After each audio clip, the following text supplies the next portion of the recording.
Ministro Oscar Graham, muchísimas gracias por aceptar esta entrevista con Perú 21. Ministro, antes de venir acá al MEF, le confieso algo. Estuve dándome una vuelta por el mercado y hoy día me tocaba hacer mercado. Y hay un descontento claramente, no solo de los comerciantes, sino de las personas que van a comprar todos los días, las madres de familia, los señores que van a comprar todos los días, caramba, su kilo de pollo para el fin de semana, sus papas, sus... Todo, ¿no? Todos los productos básicos, los alimentos básicos. Yo sé que el MEF no tiene que ver directamente con el tema de las protestas, no es uno de los actores destinados para el diálogo, pero desde el Ministerio de Economía y Finanzas, ¿qué se puede hacer o qué se le puede decir a la gente, caramba, para que ellos sepan hasta cuándo vamos a tener esta situación de precios altos que se refleja en la canasta básica familiar? Sí, definitivamente, pero hay que empezar primero por entender el origen del problema, ¿no?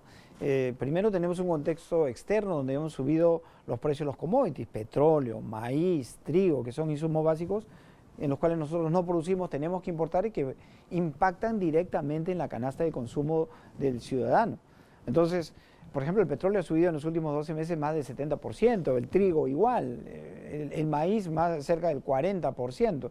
Y además estas subidas se han visto agudizadas por el conflicto entre Rusia y Ucrania. Entonces, este es un fenómeno internacional. Y además, si nosotros vemos a nivel de región, lo estamos haciendo mejor en términos de control de la inflación. Nosotros tenemos una inflación que está cercana al 6%, mientras que países como Colombia, como Chile, como México tienen inflaciones de 8%, o países inclusive desarrollados como Estados Unidos igual.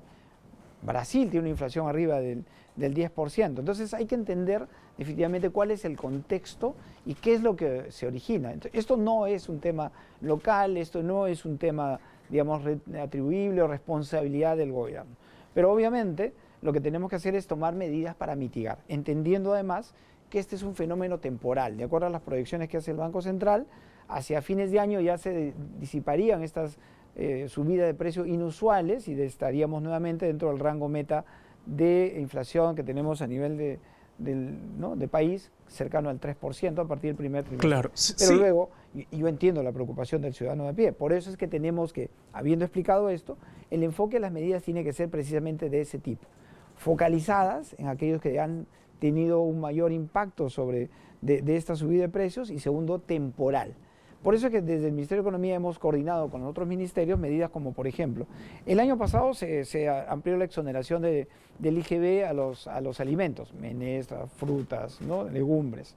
Eso está vigente hasta fin de este año.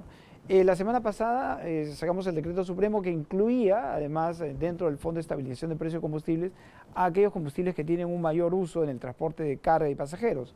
Gasolina de 84, de 90, diésel y medidas focalizadas. Estamos incluyendo el tema del bono, del balón de gas licuado, que estamos ampliando, subiendo de 20 a 25. Con eso estamos llegando a cerca de 800.000 familias, que a su vez ¿no? implica más o menos más de 3 millones de ciudadanos. Ministro, focalizados. Sí, déjame terminar. Además estamos viendo, considerando nuevamente la focalización, ¿no? y la temporalidad, estamos dando un mayor presupuesto para el tema de ollas comunes y comedores populares en coordinación con el MIDIS. Y en coordinación con el MIDIS también una retribución adicional a los beneficiarios de programas sociales, ¿no? Pensión 65, Juntos y Contigo. Ahí estamos llegando a más de 1.300.000 ciudadanos, sobre todo los más vulnerables y los que tienen un mayor impacto de esta inflación, porque la inflación básicamente es una inflación principalmente de alimentos y de combustibles. Ministro, y dentro de estas medidas que usted nos está mencionando, ¿el MEF también impulsa el aumento del salario mínimo vital?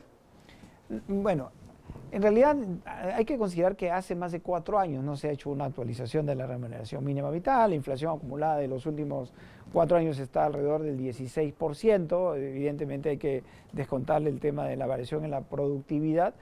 Y lo que sí se observa es que hay un espacio, digamos, si uno usa estos criterios de inflación y productividad, hay un espacio para hacer una actualización de la remuneración mínima vital. El tema es cuál es el momento y el monto en el cual se tiene que hacer, pero ese es un tema que tiene que definir el Ministerio de Trabajo. Desde el Ministerio de Trabajo están hablando de un aumento de casi de 1.000 soles. ¿Qué le parece a usted? aumento de 1.000 soles. Perdón, hasta 1.025 soles. Hasta perdón. 1.025. Bueno, si uno toma la inflación y la variación de la productividad está dentro del rango que nos daría esta fórmula, ¿no?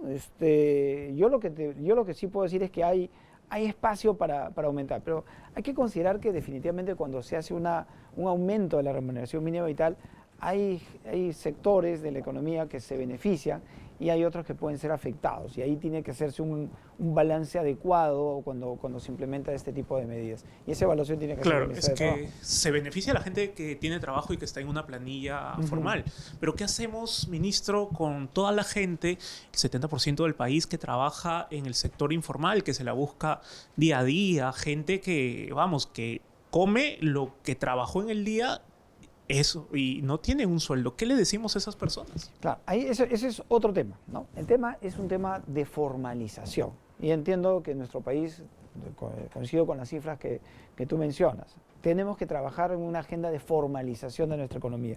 Y la única forma de formalizar, valga la redundancia, la economía, es tener un enfoque de mejora de la productividad, ¿no? Las personas... La gran mayoría de las personas que están en la informalidad es porque su nivel de productividad no alcanza para cubrir los costos de la formalización. Y por eso del Estado tenemos que trabajar una estrategia de incentivos, mejora de productividad, acceso al crédito, facilitación de trámites, simplificación de regímenes laborales y tributarios. El BCR dice que la confianza empresarial no es buena actualmente, ¿verdad? ¿Qué va a hacer su sector para recuperar esa confianza y que inversiones extranjeras y nacionales, caramba, lleguen al país? Sí. La confianza tiene, digamos, yo lo enfoco en tres aspectos. Uno, la confianza en el país, o sea, la solidez macro. Y la solidez macro la tenemos. Vamos a reforzar inclusive esa confianza ahora con el anuncio del nuevo set de reglas fiscales que debemos presentar al Consejo de Ministros dentro de 2 semanas para enviar el proyecto de ley al Congreso. Eso va a determinar cuál es la senda de convergencia hacia el déficit de 1% que esperamos llegar en el año 2025. Eso es muy importante no solamente para los inversionistas locales, sino también para las calificadoras de riesgo y para los inversionistas extranjeros. Esa es la parte macro. La otra parte es qué seguridad tienen los inversionistas de un cambio abrupto en las reglas de juego. El presidente de la República, el premier y yo mismo estamos reforzando el mensaje de que somos respetuosos de la economía social de mercado y que incentivamos la iniciativa privada. Segundo, y el tercer aspecto ya es comenzar a ver temas puntuales de sectores, porque cada sector tiene, digamos, algún tipo de inquietud o algún problema particular. Y eso lo estamos abordando a través del equipo especial de seguimiento para la inversión del Ministerio de Economía y a través de las mesas ejecutivas. Y yo me he venido reuniendo también con los sectores empresariales para precisamente atender las inquietudes y generar esa confianza. Y el último punto es cómo trabajar en obras emblemáticas, por ejemplo, el destrave de Majesivos, donde obviamente el Ministerio de Economía está dando todo su apoyo y celeridad para que se implemente y que ya nuevamente empiece digamos, a ejecutarse el proyecto. Ministro, usted ahorita me acaba de mencionar un punto importante, que tanto usted, el premier y el presidente quieren dar un mensaje positivo, ¿no?, hacia las inversiones. Pero, y usted lo sabe muy bien, aquí también en el gobierno, acá también en Palacio, aquí al lado, hay gente que no lo quiere. Hay gente que ya le ha dicho claramente que usted representa el neoliberalismo. Gente que es parte del partido de gobierno y carambas, esto se vio reflejado en esta este último cruce de palabras que hubo con el gerente, bueno, el defenestrado gerente general de Petroperú, el señor Hugo Chávez. ¿Usted se siente respaldado totalmente? ¿No cree que hay por ahí alguien que lo quiere ver caer? Bueno, en realidad la confianza a mí me la ha dado el presidente de la República, con quien además mantenemos un diálogo permanente y fluido, ¿no? Yo como ministro de Economía soy el principal asesor en términos económicos, en temas económicos del presidente, y en ese momento tengo el respaldo del presidente de la República. Pero más allá digamos, de enfrentamientos, yo sobre todo me enfoco en la responsabilidad que tengo al mando del Ministerio de Economía, que son las agendas que te comenté, no, claro, el tema sí. de reactivación, el tema de diversificación productiva, retomar la agenda de competitividad, ¿no?, inclusión financiera. No, claro que sí, pero trabajar también en un ambiente en donde constantemente lo están hostigando, no el presidente, no el premier, pero quizá de otros sectores, tampoco es bueno, ¿no? Cuando uno es servidor público, funcionario público, no pones condiciones de trabajar de manera cómoda. Sabes la responsabilidad que ello significa y sabes también que tienes que coordinar con distintos equipos que obviamente no piensan igual que tú, pero es parte del servicio público. Yo soy funcionario público más de 30 años y he trabajado con distintos regímenes y no necesariamente tienes que tener una coincidencia exacta, lo que implica, o sea, lo más importante es trabajar en equipo y lograr resultados. El ministro Pedro Franque, cuando dejó esta cartera, dijo que no se reunía mucho con el presidente Castillo, que el presidente no lo recibía. ¿A usted lo recibe el presidente constantemente? Yo puedo afirmar y puedo asegurar que tengo un diálogo permanente y fluido con el presidente de la República. Yo soy, repito, el asesor en términos económicos del presidente y obviamente yo le expongo las ideas para que él tome las decisiones que crea necesarias. No, claro que sí, pero cuando usted pide una audiencia, ¿el presidente lo recibe o lo hace esperar mucho? No, tenemos una reunión, como te digo, reuniones de manera frecuente. Tú has visto que me demoré para esta entrevista porque teníamos una reunión para ver temas urgentes con el presidente. Precisamente en esta reunión que han tenido este viernes, ¿se ha tocado el tema de las protestas sociales al interior del país?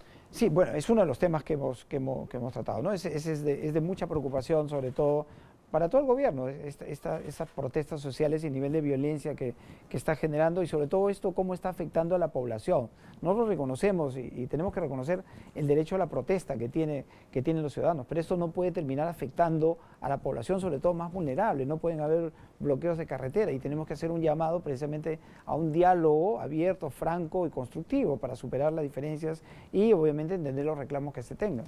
Pero ¿no cree usted que con las palabras del presidente que dio el día jueves de acusar a algunos dirigentes de pagados y malintencionados, no es echarle más gasolina al conflicto?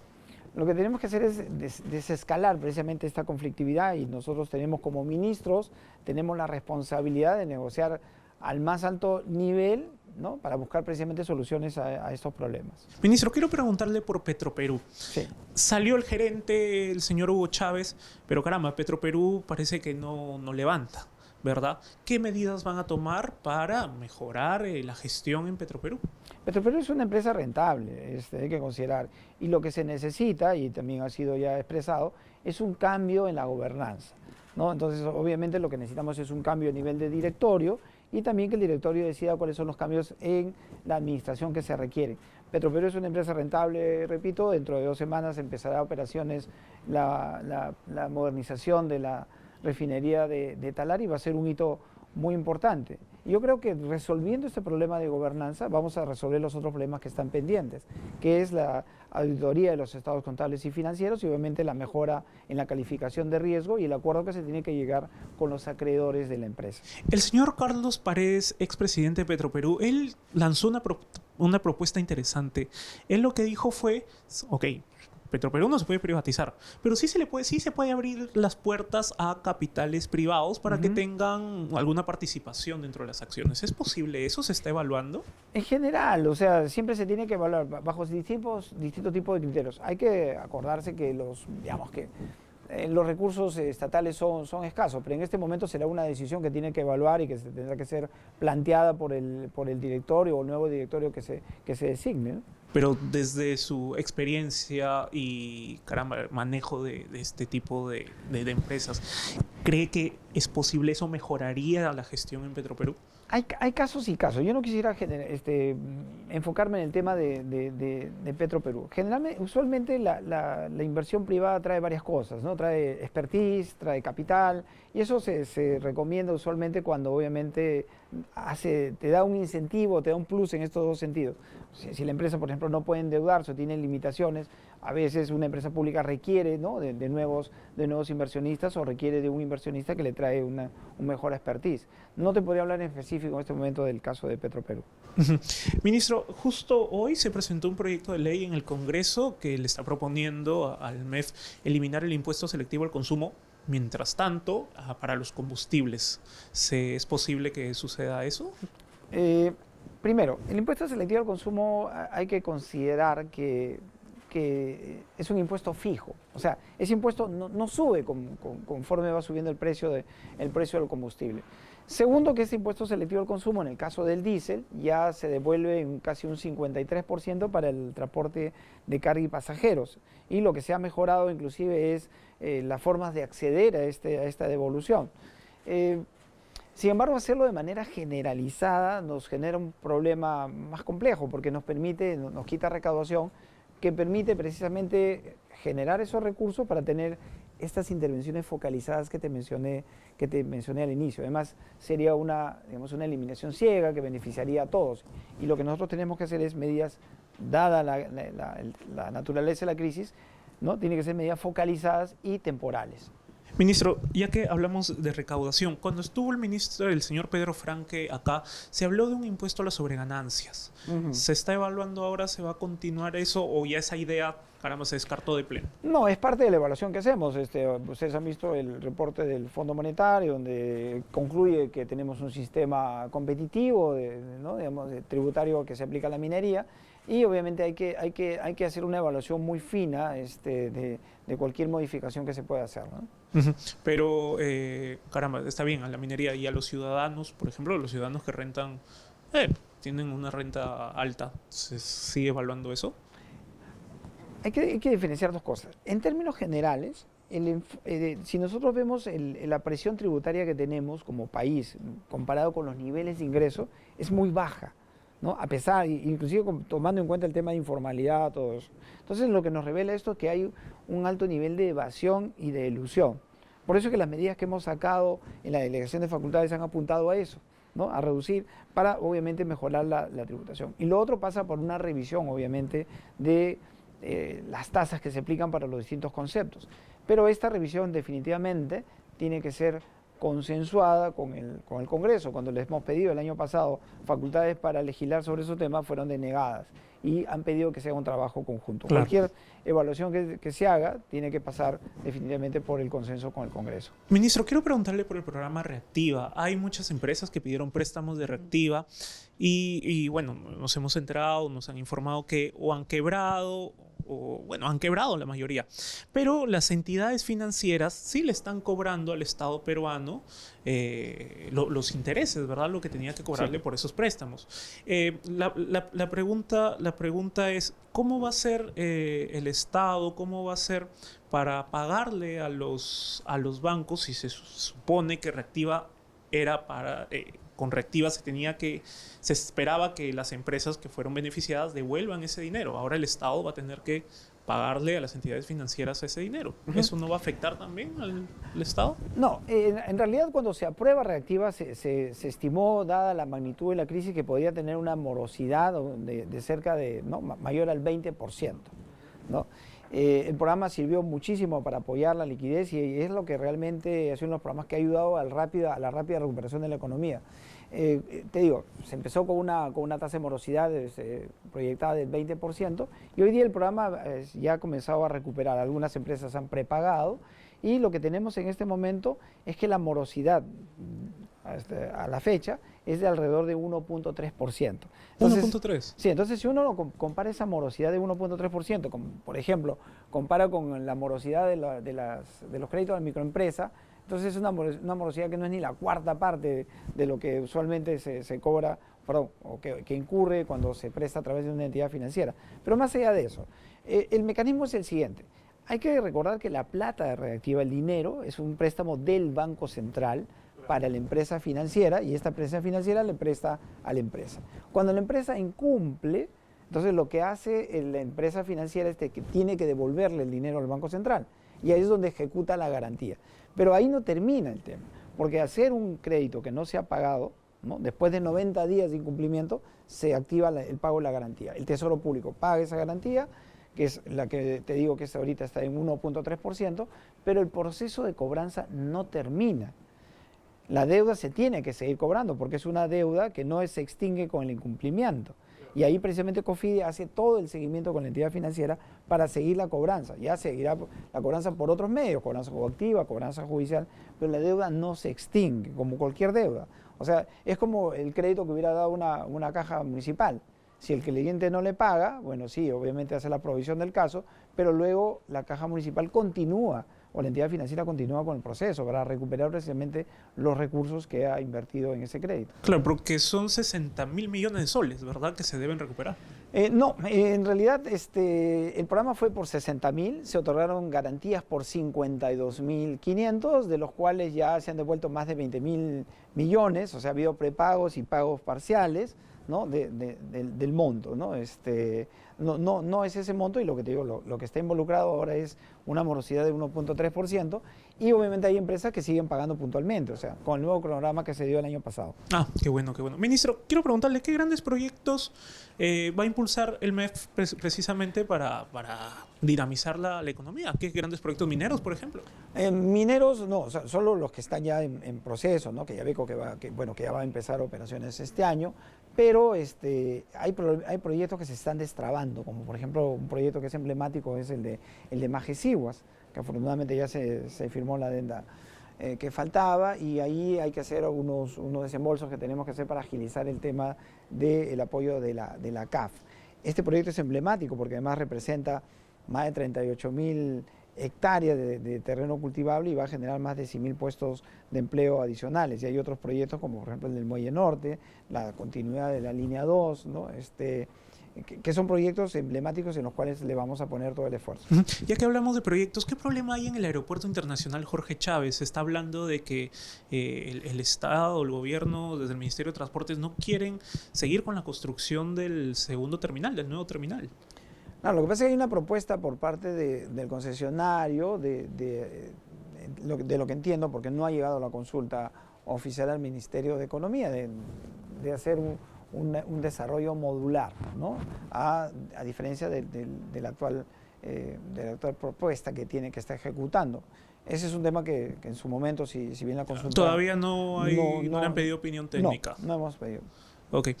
Ministro, ya para ir concluyendo, tengo dos preguntas que nos hicieron lectores de Perú 21. La primera es sobre la negociación colectiva, ¿verdad? Ya hay sectores que están participando en negociación colectiva, y entiendo que hay también, desde el MEF se ha destinado un dinero, ¿no? Para que se pueda aceptar este tipo de negociaciones.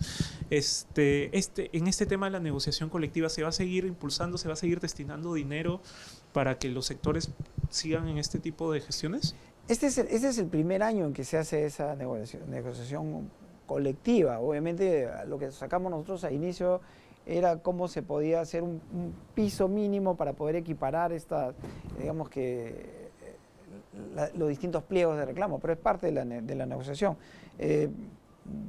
No ha terminado el proceso, y no tenemos planificado asignar mayores recursos al presupuesto actual para este tipo de negociación. Ok. Ministro, la última pregunta. Y vuelvo al tema.